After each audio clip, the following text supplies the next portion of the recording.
Hello, everybody. Hello, this is Shadow Pony. This is Richard Poodles. This is the worst way to introduce an interview ever. No, I think we should keep that. Fuck it. Keep it. We'll do it live. I was waiting for that. So we're here today to be interviewing Argodaemon, one of the animators that made Leaving the Stable, a Fallout Equestria series and stuff like that. But You got very quiet. Am I? It's too emotional. It's overwhelmed.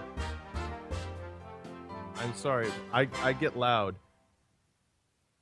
But anyway, first question, and it's the most obvious one. How did you get involved with the fandom, Argodaemon? I originally Jesus Christ, how long has it been now? I thought it was like back in 2012.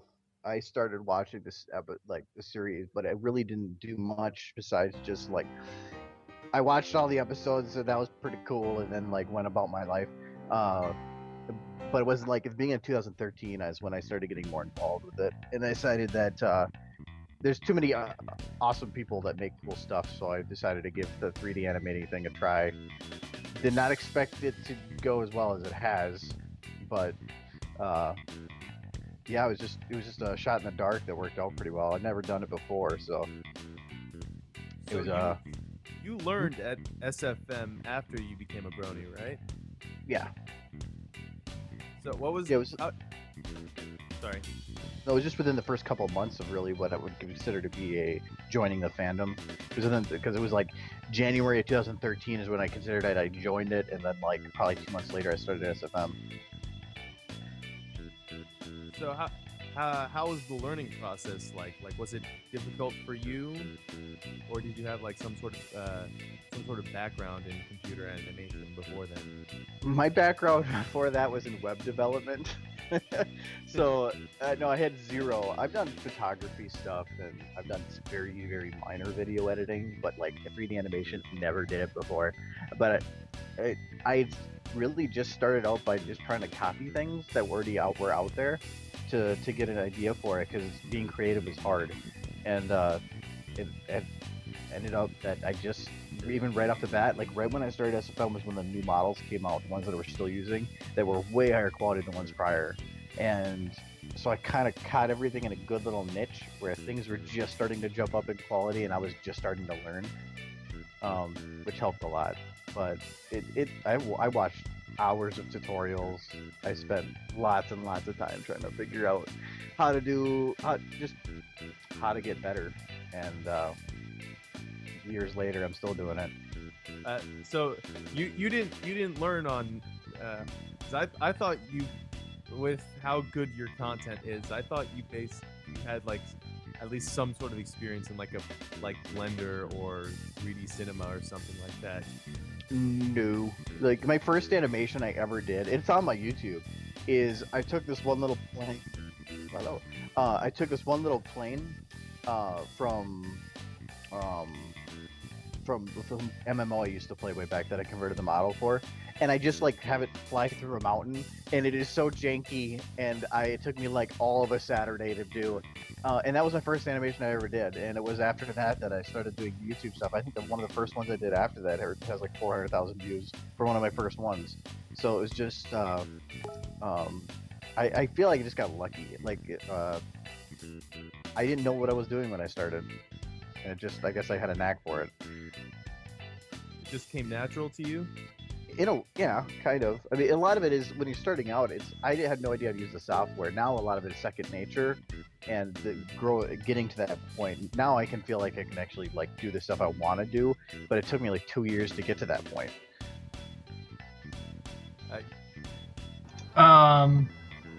So how long does it usually take you to make an animation using MSMF animation stuff like that? Depends. If it's something that's just showing the person's head, it's way easier. As Alushai only took me like a week because a lot of that was either stationary or above the waist. But as soon as you start doing interacting with objects and like the arms, it starts drastically increasing the time. If you're doing like super big fight scenes, those are going to be way harder. It's all dependent. There's so many different factors. I've made a minute video in 5 hours, and then I've made a minute video in 2 months. So it varies a lot. Sounds like a lot of work.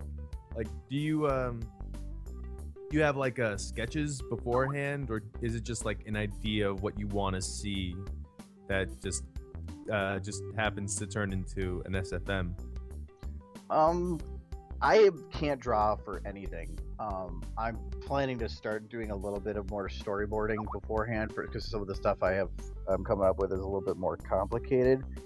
But for a lot of it, like if the video is based on something else, a storyboard already exists. You're just copying.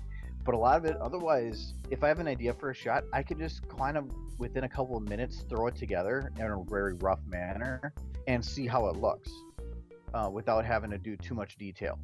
I've done that a lot, where a first pass through with like for minutes is just like floating ponies, because I want to see what it looks like. I don't have to draw it or anything. SFM makes it pretty easy just to slap it in and see how it looks. Yeah.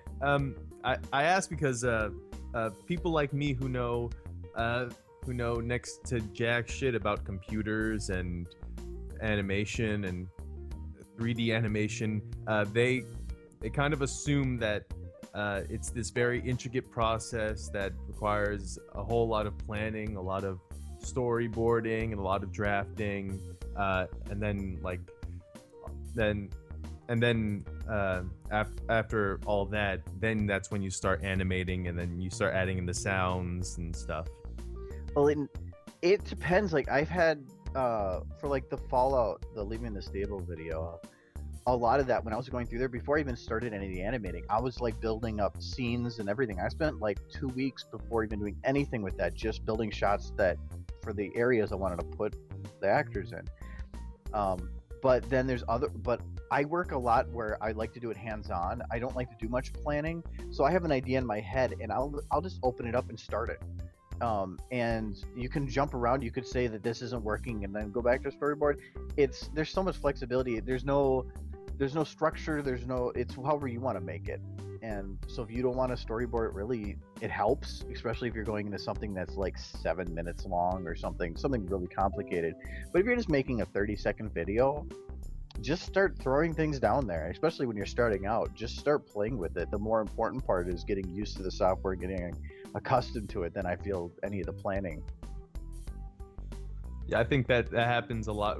That is generally how it works with really anything even vaguely artistic, like drawing and music and making YouTube videos. It takes just a lot of practice before you're like, hey, I can finally do this without actually really planning anything. Mm-hmm. Well, if you try to tie down somebody's creativity, it's good luck. All you're gonna do is highly restrict them. You have to be open, and you have to find your own way to do something. I forgot what the one guy was. One of the guys from Monty Python. Like, I don't know, I can't remember his name. He did a speech on creativity, which is like really cool to watch, and he goes into the details of like trying to keep open, having time to be creative, and having modes you go into. And it's I feel you shouldn't be tied down by somebody saying one method is better than another. It's find what method is good for you. Kind of like the episode Testing 1 2 3 is one of my favorite episodes, because it was showing that Yeah. even everybody had their own way to learn. Just because you don't learn the same as somebody else or work the same as somebody else doesn't mean it's wrong. It just means it's what works for you. So you essentially like learned mostly DIY, right? Yeah.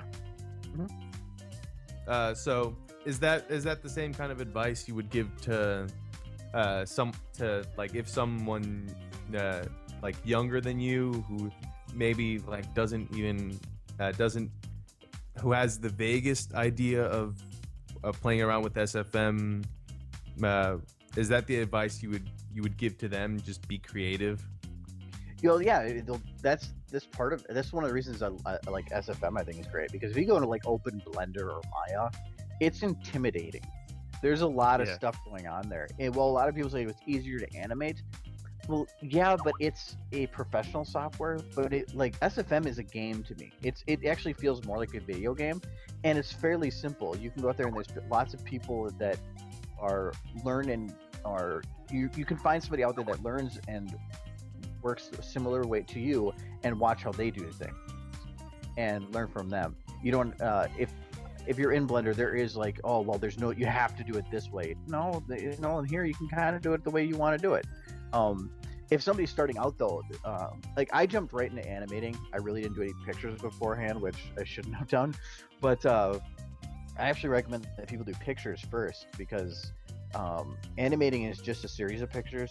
So it's just, if you can learn to make a picture, you can learn to animate. It's just trying to learn all the steps involved with animating can be very complex and time consuming, and you can lose the motivation trying to work on a video for 4 or 5 months while you're still learning. So, but pictures, you can jump in there and make a picture in an hour or even less, and be proud of it.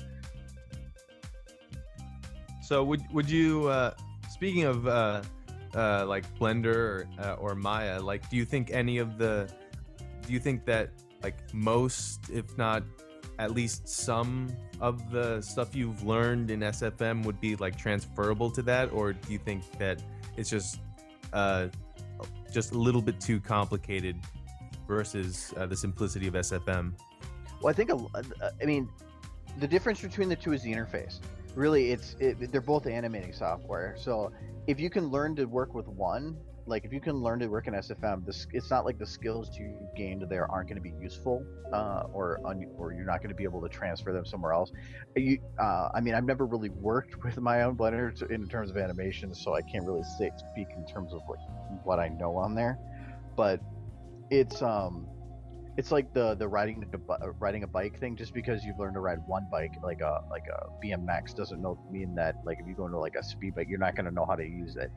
It's very similar. I mean, it's like learning some of the like intricacies on how movement works and how to make it look natural and how just that stuff. What software you use doesn't matter. You know that you have to do that or what to do in those parts. So basically, like you get the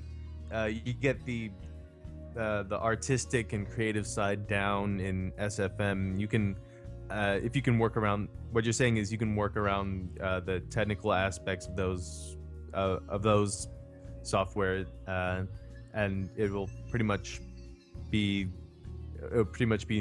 not very different.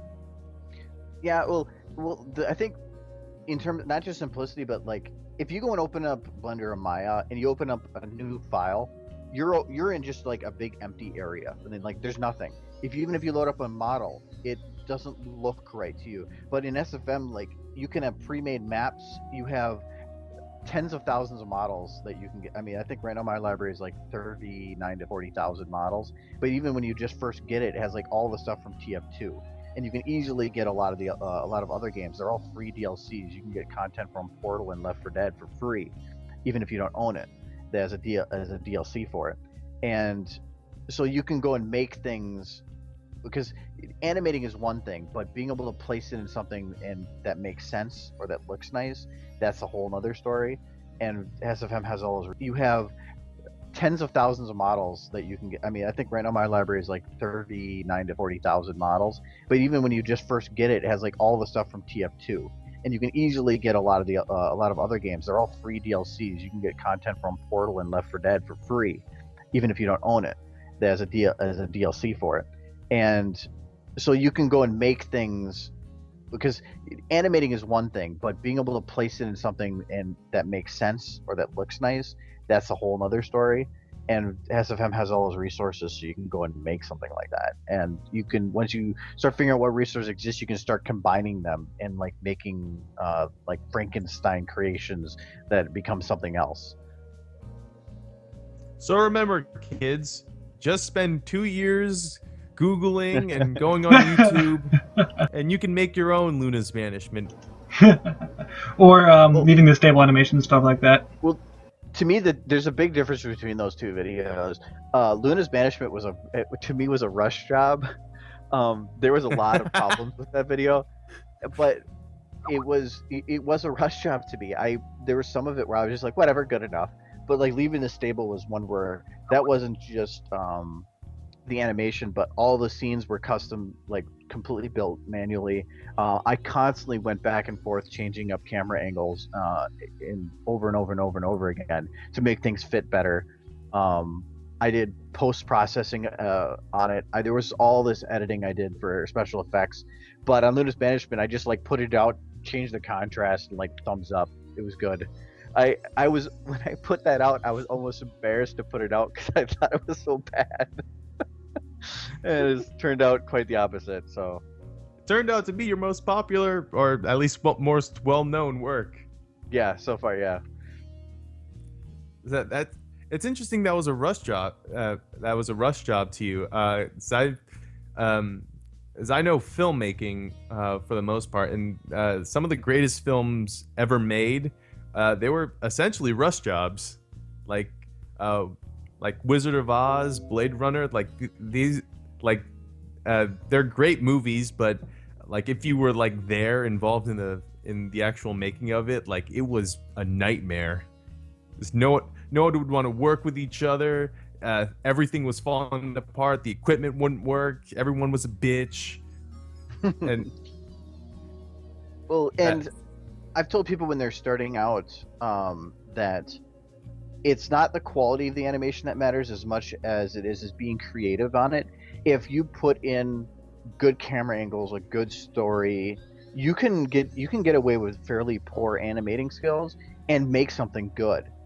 And to me, that's just having an outlet, because there are people like out there like, I can't draw for anything, but I could still use Photoshop to do editing, even though I can't use it for a lot of the stuff that you're normally supposed to use it for. So it's if you can do if you want to make a story and you have the story in your mind, you don't need the good animating skills. And that, to me, like Luna's Banishment had a couple of parts where I spent some time on the animating, but otherwise, like the trumpet playing, I just threw the rig on and like just hit play and grabbed them and puppeteered the whole thing. I just wiggled my mouse, and it made something that sounds kind of fun. You just follow the music by just wiggling your mouse and just to actually try to animate them detailed doing that would have taken forever. So I really achieved that. If you watch the rig has some problems with the front feet, like turning into like paws. If you watch, the legs break a lot in the front. I just didn't care. Because it was a rush job, correct? Well, not only was it a rush job, but to me, I wasn't trying to make something that was pretty. I was just trying to make something funny. And sometimes it's the stupid breaking things into something funny that make it funnier. So I just let it go. But moving on. Got ask one more question. Before we get to your question, Shadow. Go ahead, Poodles. Go ahead. I'm sitting here with my mic muted because of the stupid background noise and stuff that. Since we just talked Luna's Banishment, how is the production on leaving the stable? Because I'm sure there was a lot of coordinating with that. Yeah, actually, the EVC who did the radio play for that the audio was used from, I had. Actually, I made a friend with Aggie, who's on the radio play, does the PR. I went back and forth with him a lot. Like, yeah, we went into such details as I asked them on the Pip-Buck, what year is it, what day is it, and what time is it when they're in the stable. And a big conversation, so that had the date in the upper right of the Pip-Buck was correct. So, I mean, we even went into, well, it was night when she goes outside, so that means that a couple hours prior, it's probably going to be in the evening. So we made sure that it was like a late afternoon, evening time on the Pip-Buck when she was looking at it. We went into stupid amounts of detail with stuff. They even offered to modify the radio play so that it would allow me more timing or for pacing. And I told them no, because I didn't want to make a 30-minute video. So so and I had a lot of people say that like there's some of it wasn't paced right. I'm like, yeah, but none of the audio was changed. That's the exact audio. So when people were walking, when there was impact noises, I had to work all that into the animation, and which was a challenge, but it was also a fun challenge in a way to try to find my way to interpret the radio play that somebody else already made.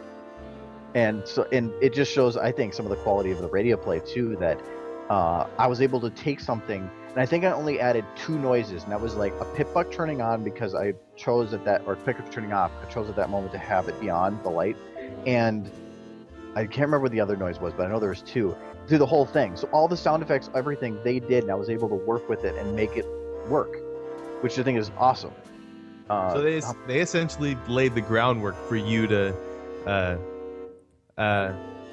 inject your creativity all over their face. Yes, basically. And I started that in, I think, February of last year, and it took me until I finished it like the weekend before BronyCon, and that's where I showed it. So it was like, I think it was like 7 or 8 months, I can't remember exactly. And it was a lot of work in there, trying to get everything right, but I learned so much in making it. But a lot of that I have, they're all unlisted videos, but I have like all these like storyboard videos where it's like the floating ponies, where it's all them in the scene and just Pip like sliding across the ground, because I was trying so hard to make it cinematic and to make it fit, because I wanted to make it feel like a movie would. And so I spent forever on camera work to make sure everything came right. And but in contrast, Luna's Banishment, I was just turning the camera on. I'm like, she's on a mountain now. Okay. Well, you're probably way under. I can probably compare you.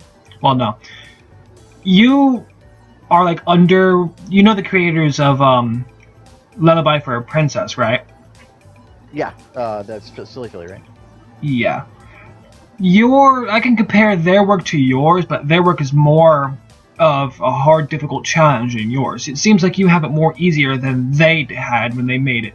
They had 2 years to make 2 years and a half years to make that one animation, where you had a couple of months to make yours. Well, Lullaby was Warp Out. Was that the new one that just came out? Yes.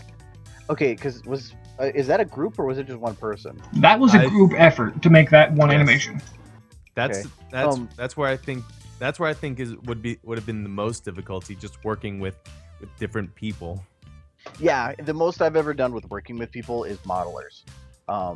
Because I've had VAs contact me for stuff, but it feels weird because to do voice actors and whatever, it takes planning, and I've already said I don't like planning.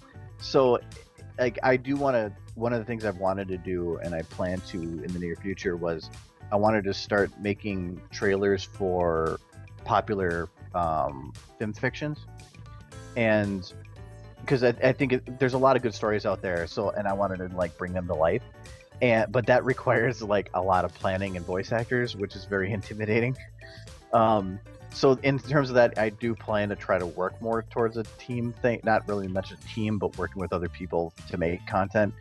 But a lot of that too is hand-drawn stuff takes forever. Like Yes. for me, once a model is made, I can do whatever I want with it, and it's already there. So if all the resources are made, really, the only reason you need more people is just to save the time of the animating. But yeah, 2D has its own style, and I think 3D has its own style, though they're not really comparable too much to that I can see. Yes, but all right. The other questions I have, but it seems like you've been having a very fun time doing your animation and stuff like that when it comes to animation. But another question is, 3 conventions that you want to go to in 2016 that you have not been to yet and you really want to go to. Oh, that's 3. And why? Okay, because I've been doing like 4 conventions a year. Well, I want to go to Nightmare Nights at some point because I know people down in Texas, so I know that would be a fun one to go to. Midquestria because it's close, because I'm in Minnesota and that's in Kansas City, I believe. And I've thought about either was it EQLA or BabsCon, one in California. Babcon. Because I've been to Everfree, I've been to Ciderfest. MLP MSP is like 2 miles from me, and BronyCon. What about the Grand Burning Gala down there in Tampa, Florida? I've been to because I like going to places I haven't been before, and I've been to Florida a couple times, so it's but like that's why I like going to Baltimore. I had when the first time was great. Seattle I really wanted to go to, so when I had the opportunity, I took that. But I have never been to California. I've never been. Well, I passed through Kansas City, but never really stopped there. So, no, Florida. I've never really looked into the conventions for. So, I think there's Thank only you, Shadow. Thank you, Shadow, for that shameless plug. Hey, it was hey. It was really pluggy. Hey, but I do recommend you. I think the only convention down there in Florida is the Grand Burning Gala. I haven't heard of any convention down there before besides the Grand Burning Gala, but I do recommend you taking that on your at least bucket list and trying to travel down there because they really love the people down there. Well, it always comes down to time off for work. I can take 4 a year, and there's 2 that are fairly local, and then BronyCon is what I want to go to, which means I have one other one that's open. And right now, that's why I did Everfree this year because I want to go to Seattle. I've been considering doing Nightmare Nights next year, but I'm not sure. So I have to. There's a lot of time between then and now. Too early to start planning that far ahead, right? Yeah, and plus I don't like planning too far ahead because then I'm stuck in something, and I like having just the option to be able to like float around.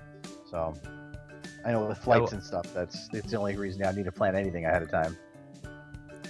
So moving from SFM to conventions and moving from that, who's best pony and why? No.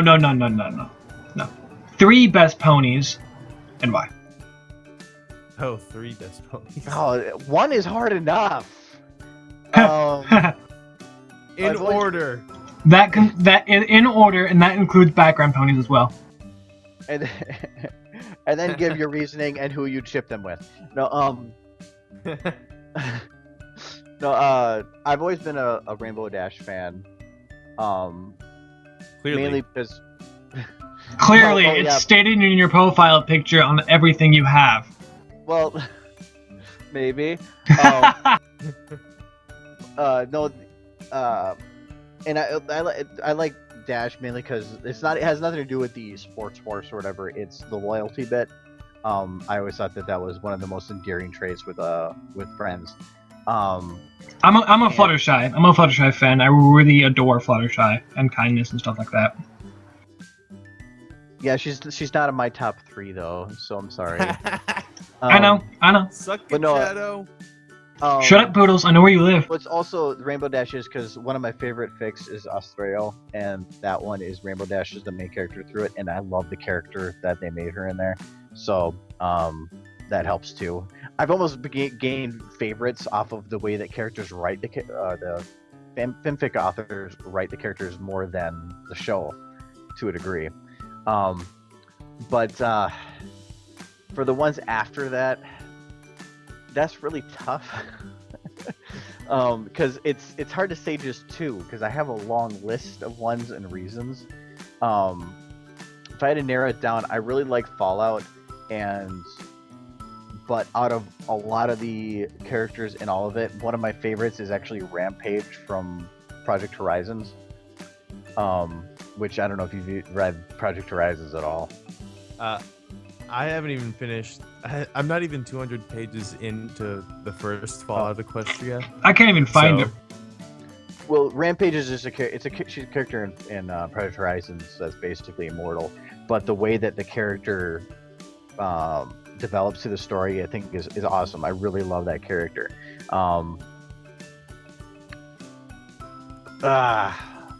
But beyond that, there's just too many horses. I like Twilight just because I'm a nerd, book horse. I like the nerd aspect of her, and I'm really liking how they're developing her character now. But yeah, I'm not gonna go down the super long list of all the ones I could list. Shadow, if one of those questions on your list is worst pony, I'm killing you. But I don't even think that's a question you can answer though, because really it's everyone has their opinions. I think Rarity.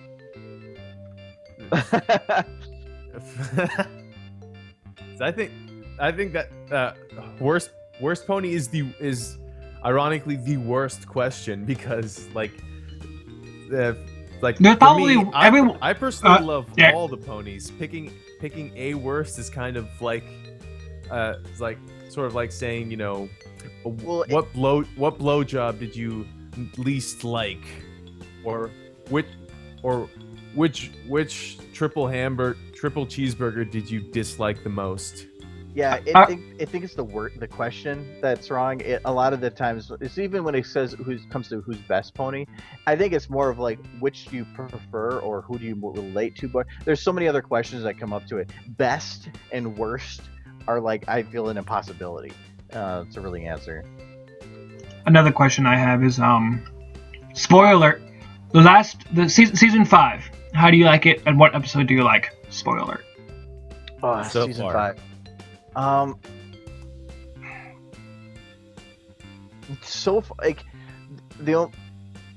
the Rainbow Dash one with Tank, I almost like, just because I can fly. because I love that song. That was like my favorite song that they. I done. love That's why that song. I had I a video really for love it. So, I like it. But the reason I like that one is it went and tried to breach the topic of death, and I was very surprised that they even tried to do that.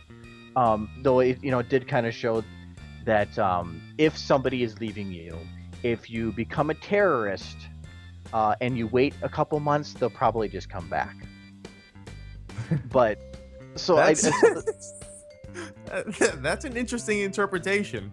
because Rainbow Dash is Rainbow Dash is a terrorist. Remember, kids, this week's lesson in friendship is, if you become a terrorist, don't worry, your friends will still come back. Yeah, well, because that's if it was trying to teach death, which is pretty obvious what it was. They put Tank in the ground to say bye-bye. Well, Tank was hibernating, not dying. So if it's trying to teach a lesson in terms of death, it really didn't do a good job in that regard. But the fact that they were trying to even breach it at all, I think, was really cool to see. But that song that was in there, even for how dark it is, and like for Rainbow Dash becoming a villain to go and do sabotage with a winter for an entire city just so you can have a pet turtle.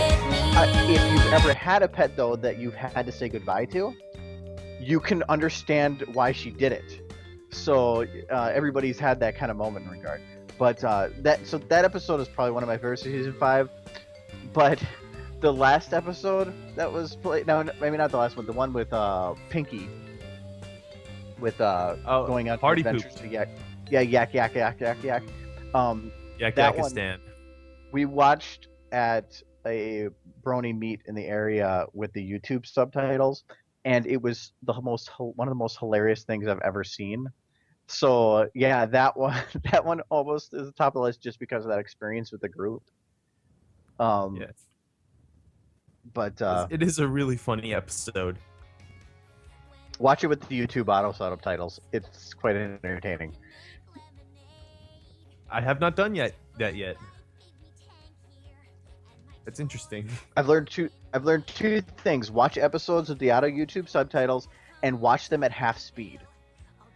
Especially Twilight. I don't know what it is about Tara Strong's voice, but Twilight at half speed sounds like either she is immensely drunk or high on something, and it is hilarious. And it takes twice as long to watch the episode, but anytime Twilight pops up, I am on the floor.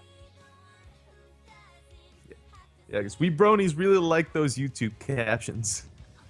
See Yes. Steven Magnet. Yes. Well, Steven Magnet. when for the episode 100, they did an airing of it at MLP live with Emmy Larson there. So he actually talked about the episode that he wrote afterwards. But when you're in a room with literally 1,000 people, and room did not hold 1,000 people, seats taken, people on the wall standing. Watching that episode live with a big group like that was amazing. Like everybody cheering when certain things came up, everything.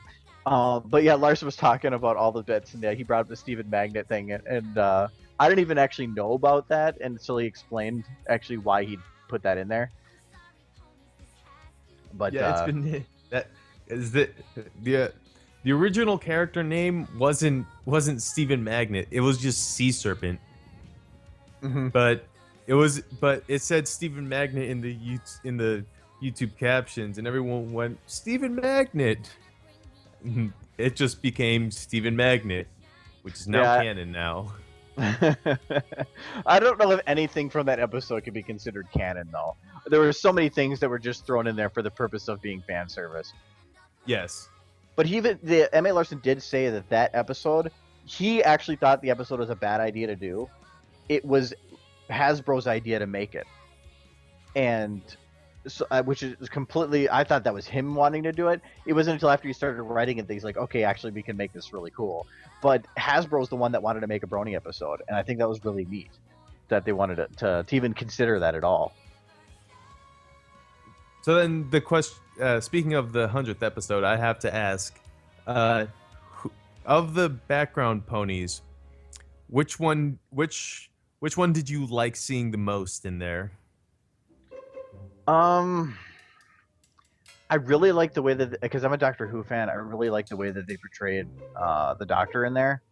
But as in the characters, I think that being that Derpy was such a dangerous character to play with, I thought they did a very good job in portraying her.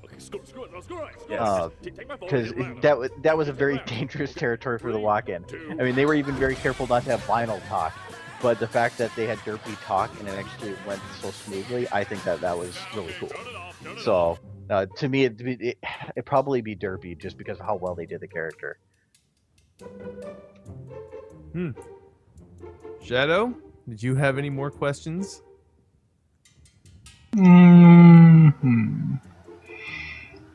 So, for some reason, I keep hearing from Shadow's end, I keep hearing him eating chips. Sunflower seeds, baby. Nom nom nom nom.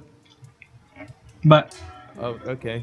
I can still hear it and even though my mic is muted, but occasionally. occasionally. So, do you have any plans? Do you have any upcoming animations you have coming up? Moving away from episode 100 and season 5, do you have any like animations coming up or currently working on? I think I have 4 that I'm working on, kind of. I'm also an anthology, so I've been like this week I have to finish content that's going to be for anthology. But I have a video that I'm trying to finish for BronyCon. That's I think going to be about 5 minutes for BronyCon, but by the time I'm done with it, it's going to be about 7. I have another Fallout video I'm working on. I can't wait to see that Fallout video. That I can watch. Well, that one, it's more of a, like Leaving the Stable was story driven. Like New Day was just me wanting to play with fancy lights, and the Lightbringer was just me wanting to make Pip look badass. But I wanted to make one that does an overarching, like, it's trailer-esque for something that's covering the whole book. I had contacted KCAT about it too to get ideas for what to put in there.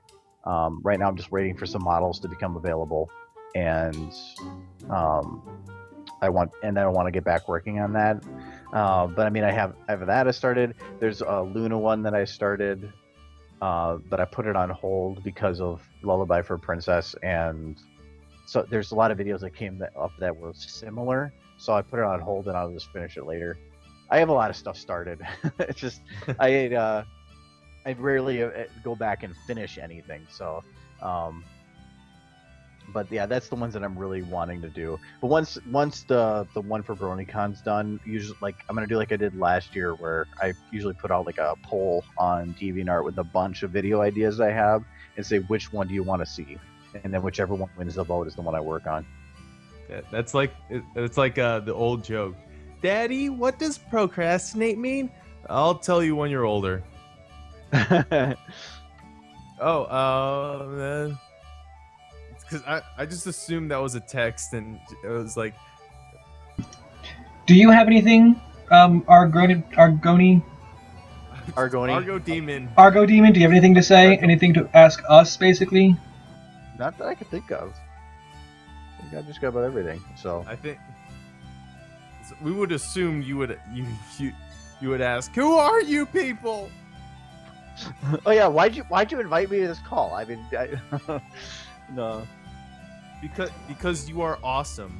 You are awesome, and we wanted to interview you and like that. But I'm actually gonna hit the wrap up. We're gonna start wrapping it up, and I'm gonna send this off to our editor today and stuff like that. But I want to give a quick shout out to you, Argodaemon, for actually letting us. I still don't know how to pronounce your name, so if you want to go ahead and correct me right now. Argodaemon. Shadow, go home. You're drunk. He's damn drunk, but I would like to thank you for actually allowing us to interview you and stuff like that, so we can help get our YouTube out there as well. This is going to be our first video up on YouTube. Hopefully sometime soon, if I can get a hold of my editor. But fandom. If you guys want to go ahead and go to his YouTube, I'll post a link on his YouTube. If you want to stalk him, I'll give him every social media thing that he has, so you can go ahead and stalk him and stuff like that. But I'm actually going to go ahead and wrap it up and everything else. But calling out, this is Shadow Pony from Mainframe Radio with Richard Poodles and this wonderful guest I still can't pronounce his name with. Argodaemon. Argodaemon. I would like to thank Argodaemon. Yay, but have a nice day, guys. We would be lovely making more stations and video stuff soon and everything else. Shadow Pony out, Mainframe out. Bye, guys. Music by Kevin MacLeod.